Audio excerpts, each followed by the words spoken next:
Welcome back to Sledgehammer Horror, guys. I am Ken Sledge, and let's talk horror. Now, today I am joined by the amazing duo of Spider-One and KRSY. How you guys doing today? Good, doing great. Thanks for having us.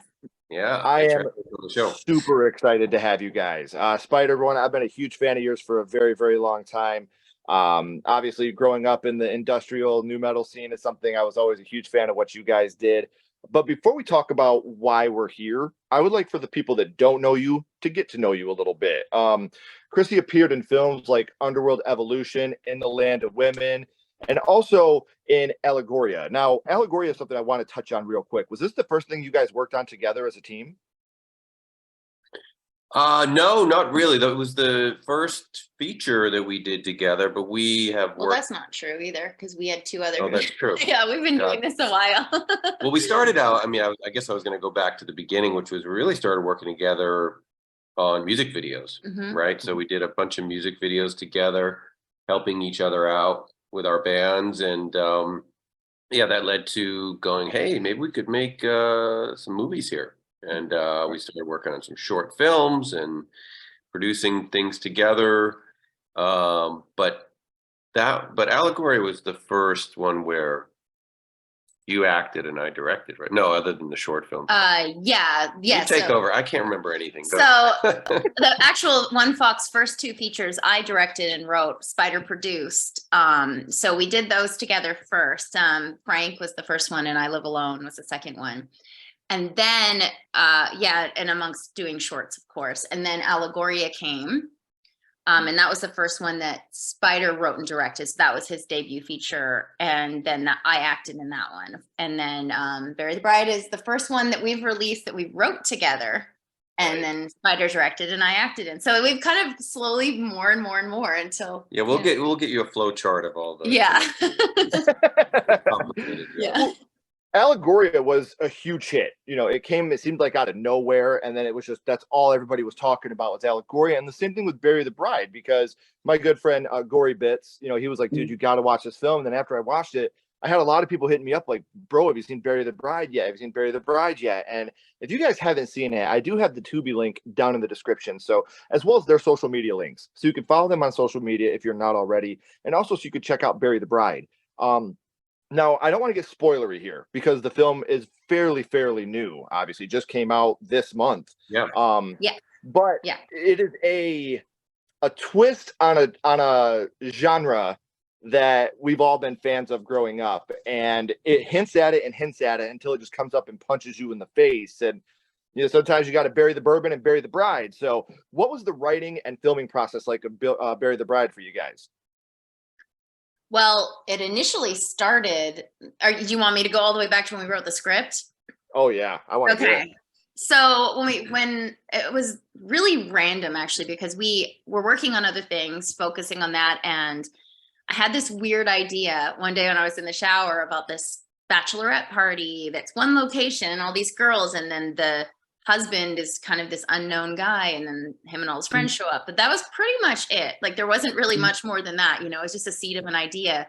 So I went to Spider and I kind of told him about that. And then we started fleshing it out. And I'm like, I really think we should write this together. I think that would be so fun. And this could be a film that maybe we could shoot simply between other projects and, get another film out this year. Well, I've said this in a few interviews. It ended up not being so simple, and it ended up being the movie we did, but we're very glad that was the case. So yeah, there was 9 actors in this film that, it was a very ensemble cast. And so there was a lot of times when all the actors were, there at the same time. And we shot in the high desert. We shot in Lancaster, California, in the middle of nowhere. So it was not exactly the easiest shoot, because if you've spent any time in the desert, it's very windy, it's very hot in the day, and then it's freezing at night. There's a lot of, creatures like snakes and spiders and things that, work against you. And it was not the most comfortable shoot, and we did all night shoots. And we also shot this film in 7 days. So we all sort of lost our mind. And, so a lot of the performances, I feel like, became very authentic because everybody was just unraveling naturally. And yeah, there were a lot of real tears and real screams Yes. that weren't scripted in this movie for sure. You know, this was tough on everybody, but that's what makes it fun. I mean, it's, you know, you allude to my musical background. I mean, it's like, I think being in a band and touring all these years and living on the road and being up against adversity constantly really prepares you to make these kind of movies. You know, a lot of people aren't used to that kind of sleep deprivation and Sure. but even with all that, yeah, it was a challenge for sure, but it was fun. Yeah. Lots of fun. I think we look back now, we're like, that was one of the funnest times of our life. Even just those late nights, some of the weird, crazy things that would happen, like, you know, when it's getting into 2:30 in the morning and everybody's having a dance party to keep themselves going. It was great. Yeah, to not freeze. And I've always said that the best horror movies come from drama, and there's a lot of familial drama in this. There's a lot of loss in this, so you have those real feelings to go along with the fiction that comes in the movie. And any horror movie I watch that can make me feel something. And there's a couple scenes that I could bring up real quick. I'm not going to, but you guys will know the minute you watch the film what I'm talking about. But there's a couple scenes between the sisters where no punches are pulled, and you're like, "Ooh, that was kind of a low blow," or you know, maybe this is something that you needed to hear. And it will. I asked before we went on air, but I couldn't get a straight answer. I want to see a sequel to this, and I'm going to say that right off the bat. I think that the way that if the movie ends the way it ends and it doesn't sequel out or franchise out, it's a perfect ending. But it also does leave it open for, if we do want to continue the story, we have an avenue to where we are able to do that. Now, in the writing process, is that something that you wanted? Like, hey, if we do have a good time, this is successful, we have an opportunity at a sequel here, or were you just trying to make the best standalone film you possibly could? Yeah, I mean, I don't think we ever write something. Well, maybe I'm not. I Maybe we think it's do. both. But, I you know, really do think it's both. I think both are important, but I think you sort of. I mean, you talk about the ending, and I think, you know, I really particularly love the end of this movie. It might be my favorite section of the movie. Um, but yeah, like, good endings to me are, like you said, it wraps up. You feel a sense of satisfaction, Yeah. but it also leaves you walking away going, man, I wonder what happened to that person. I wonder what they're going to do tomorrow. I wonder how, you know, I think this movie clearly does that, where it just because there's a lot of circumstances that now have to be dealt with, and a lot of things that have just happened that have to be managed because this life continues. And I think it does lend itself for some interesting possibilities. and I think too, like the way we make our films, like One Fox in particular, you know, we go and we make the film often before we have a partner, like Tubi, to come along. So it was always important to be like, you know, when we're going forward to selling the movie or finding a partner for the film, you know, that there is a possibility to grow it beyond just the one film. And so that's exciting. I mean, obviously, if this film, it made more sense and it was more satisfying to leave it closed, then we would have did that. But I think that this film, there was a lot of different ways we could have taken the ending. And I think we're both really happy with where it landed. And it certainly leaves a lot open.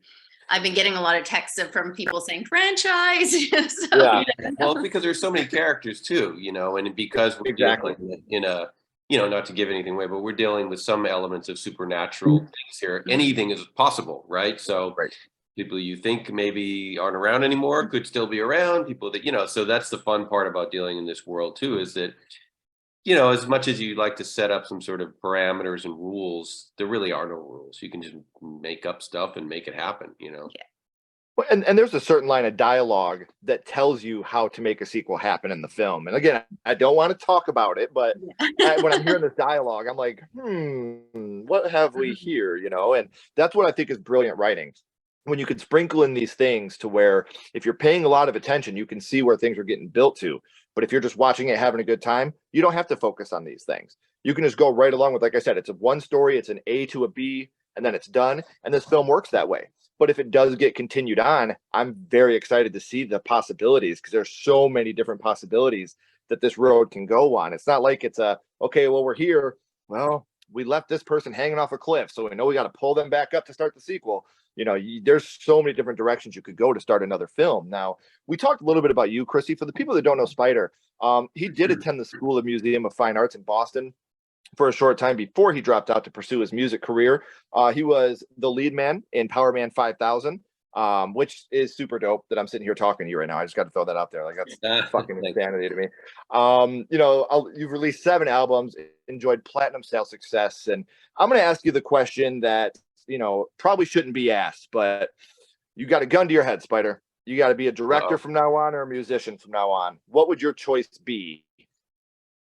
I mean, honestly, it wouldn't be that hard now. I think at this stage of my life, having put out, I think more than 7 albums now, probably more like 11, and toured for 30 years. And I'd probably choose film, you know, because I feel like I've done, as much as I still love being in a band, and I still, you know, we're putting an album out this year, you know, and going on the road with my bandmates. And it's really like it's a life that, you know, it's really you know, it's a dream come true. Like, you're a kid and you imagine, oh man, it'd be so cool to be in a rock band, and you know, you actually do it, and you make a living doing it, and you're having people sing your songs back to you, and but I've done it for so long that the film thing is really a brand new adventure, you know. And yes, we've made a couple films now, but we're still, I mean, we're at, like, when I look at the film stage, I feel like we're still like the local band, opening up, you know, 6th on the bill, playing at 6 o'clock in front of 12 people. You know what I mean? And I want to be the headliner. I want to be playing the stadium.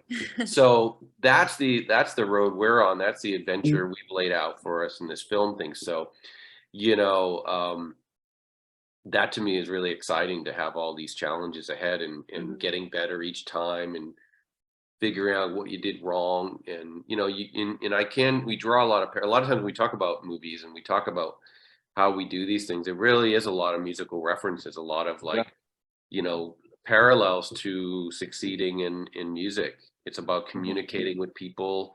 It's about, you know, like you said, in sort of the film, you can have something that is just sort of really palatable and enjoyable, but then there's other layers to it that if you want to dig deeper, and it's just, you know, same with music and film. It's very similar.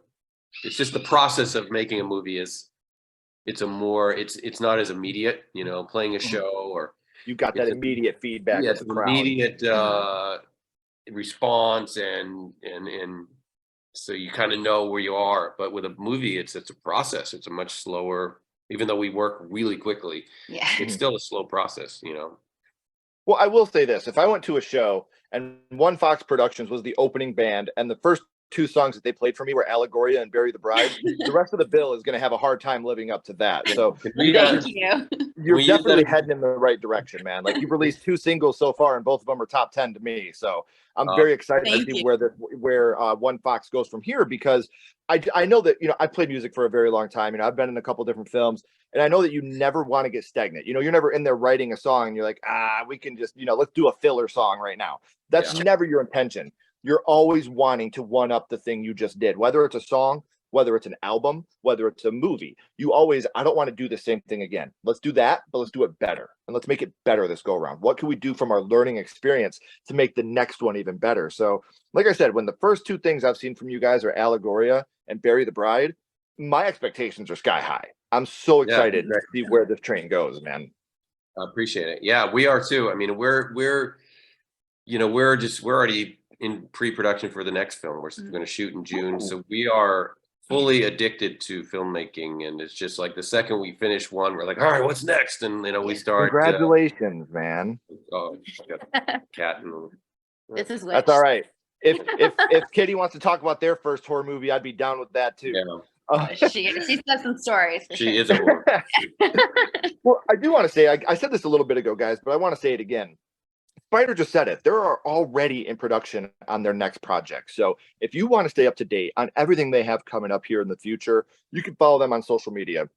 And all their social media links are down in the description, as well as the Tubi link to Bury the Bride, because I promise you guys are not going to want to miss this one. If you do, your dick's going to feel as raw as a monkey's ass. So this is not something that you guys are going to want to miss. So, well, that's the perfect segue. Let's talk about the reason you guys are here. We've talked about what you have coming up and what you're doing right now. But here for a second, guys, I would like to go back to the past and talk about what got you started in the horror genre, your first collective horror movies. And we are 2 different sides of the spectrum here. So let's start with you this time first, Spider. Your first horror movie was? I mean, it's difficult to say what my first horror movie, because I'm so old that I would be, but I remember from a very young age when I grew up in Massachusetts and right outside of Boston, and this was back when there were like 5 TV channels. There weren't a lot, but there was a channel called Channel 56. It was a local station, and they had a thing called Creature Double Feature. And every weekend, I was Saturday afternoon, they would show 2 horror movies. And so that was like one of my very first introductions to, I was a teenage werewolf, or they would, they'd show Godzilla movies. It was just this great, you know, eclectic mix of old school horror movies. Sure. So, along with that, along with, science fiction and comic books, and these were the things that really like inspired me as a kid. But I do remember when The Exorcist came out in 1975, I think, right? I was probably in the 3rd grade or so. I don't know. I thought you were going to say I was probably in my 30s. No, I was like, wow. 4th grade. When was it, in 1970? I don't know. Anyway, I was really little. And all these stories were being told about people having nervous breakdowns, seeing the movie, passing out in the theater. And a friend of mine, a schoolmate of mine's mom went to see it. And that happened to her. And apparently she needed to go to therapy after seeing The Exorcist. And it became, I hadn't even seen the movie at this point, became this legend.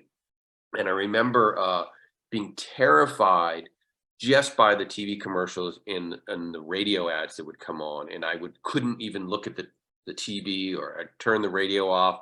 And so for years, before I even got to see The Exorcist, I was just so scared to see it because of all this,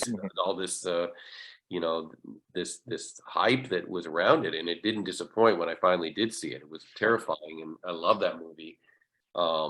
Jaws was another one. I saw Jaws in the theater in 1975 when it came out, and it was just like, you just were terrified to go in the water, whether it was a swimming pool or the ocean. It just sunk that deep into your psyche. So those are some of the earliest memories of horror that I have, for sure. Awesome. And what about you, Chrissy? What was your first horror movie? Well, the very first horror film I saw, and I don't know, people go back and forth whether or not this is a horror movie, but it was to me, was The Fly. I was 3 years old, I remember, and I was in a hotel room, and my mom and her boyfriend at the time, they had like those little twin beds on either side, so I had to sleep on the floor in between, and they had it on the TV, and I was like, he is under the bed right now. I cried all night. Like, I was destroyed from that movie. I need to know, is it the OG Fly or the remake with Jeff Goldblum? Like the Jeff Goldblum one, yeah. At least you had some eye candy to look at.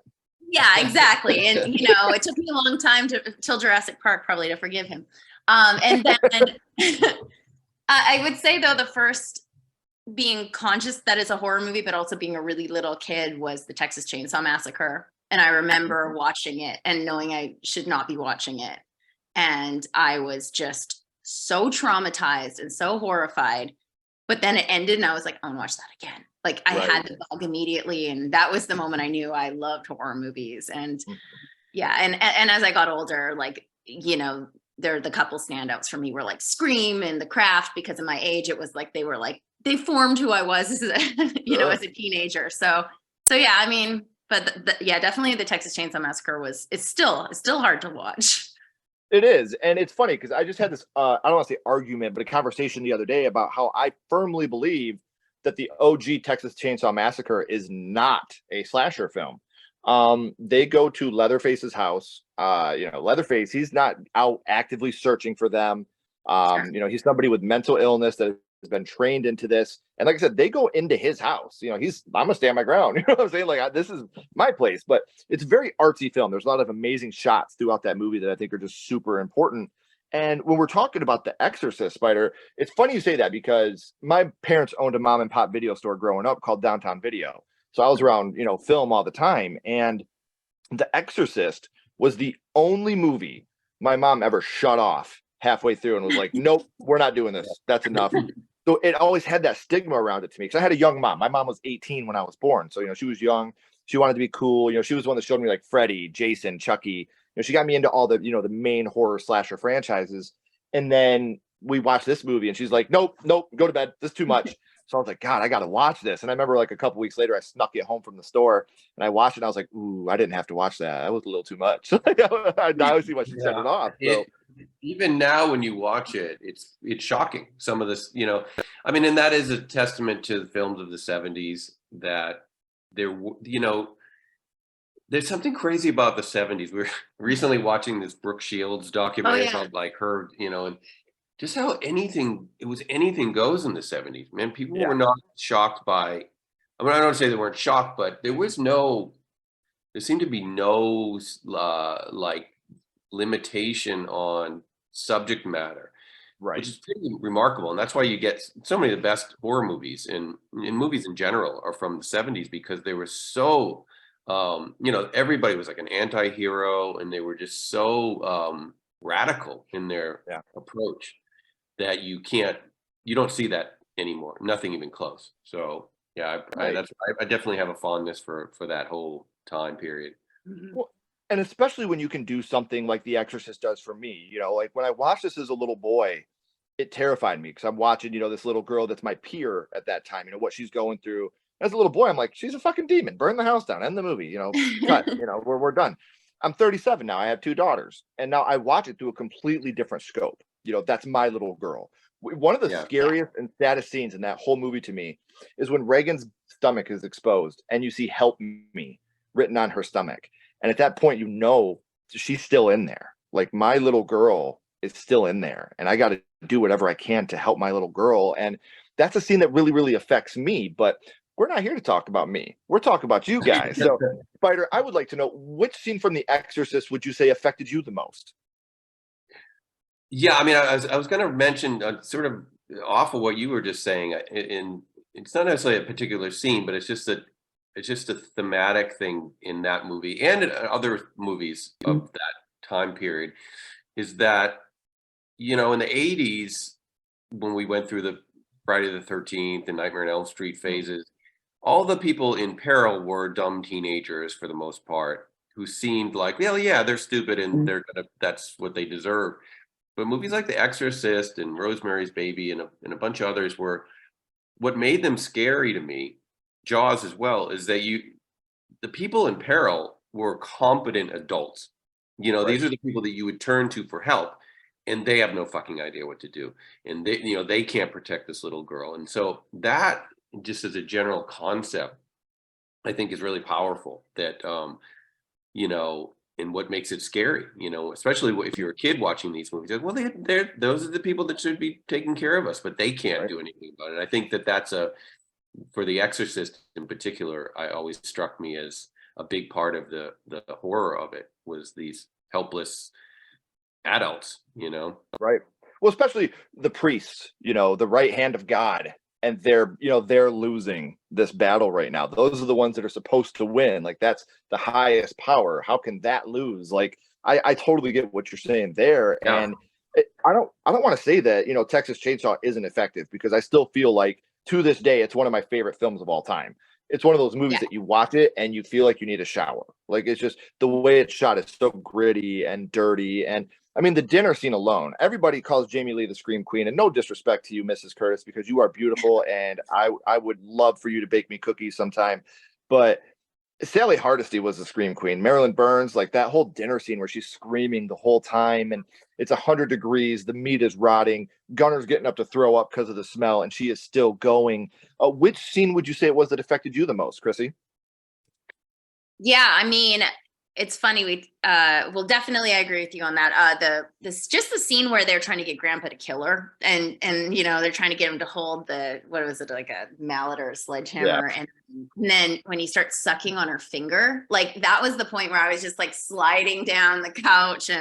But since being in a band as well and touring, that, like, I feel like Texas Chainsaw is closer to reality the more you see the country and you get out in the middle of nowhere and you have some experiences driving in the middle of the night, and you're like, I could see this really happening. I could see this. And so, yeah, but I think definitely the thing that stuck with me, I mean, Grandpa gave me nightmares for a long time. Sure. That initial reveal of Leatherface. Oh yeah, where yeah. he we're talking slides the about that. door, hits the dude with the hammer, and he's twitching out on the floor, and then just shuts the door.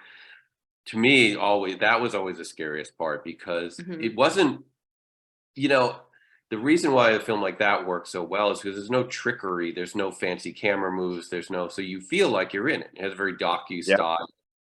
In that scene in particular, there's no, if I recall, there might be just like a tone happening, like a sonic tone, but no, it's not like some giant jump scare stab and dramatic Right. music. It's like, man, that's what it would sound like and feel like to be there at that moment. And that, I think that's why I mean, for a million reasons, but why that movie works so well Yeah. is just the simplicity of it. And It's just a splatter sound, thump. Yeah. When he hit them, and like you said, there's no swelling violins. There's no. It's just bah, and then it's all one shot basically. I mean, there's a wide on that shot, and I think they just do punch in for his feet twitching on the floor, and then that's it. Yeah. That's it. There's no spinning cameras and dollying and drone shots because they weren't available. And that's sometimes the limitations are what helps you. And we certainly know that making our movies is we can't afford to do a lot of things, but there's something about that I welcome, because it kind of puts you in a bit more of a grounded place when you're making your films. You don't have everything at your disposal, so you're not tempted to, like, well, let's just do some crazy CGI monster. Let's do this, or let's the camera fly through the house through window, and so you're not distracted by like bells and whistles. So you rely on the performance and the atmosphere and the script more than anything. Well, we're obsessed with practical effects too. Like anything we can do practically in every way, we'll always go that route. So it's just so much better. A bad practical effect will hold up 10 times better than a bad CGI effect every time. And I'm with you. Growing up in the 80s, big practical effect guy. I love practical effects. And these are two movies that are full of practical effects. But right now in Hollywood, all the rage is the remake, the requel, the sequel, and to the point where in October we're getting a sequel to The Exorcist. They've already announced the 3-movie set, just like they did with Halloween. It's taking place 40 years after the events of the first Exorcist.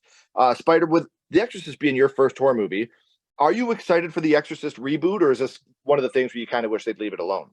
I mean, I wouldn't say that they have to leave stuff alone, because who knows, someone may make a brilliant film, you know what I mean? And I'll watch it for sure. I'm not like anti anything. Although if they remake Jaws, I'm going to be definitely anti that. Like there are some things that you should leave alone. Right.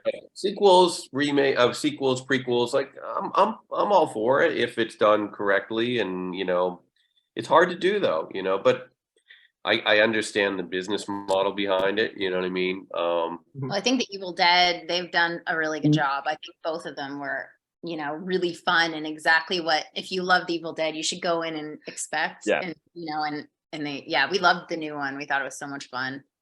It was so good. There was so many throwbacks to 1 and 2, but they also built their own story.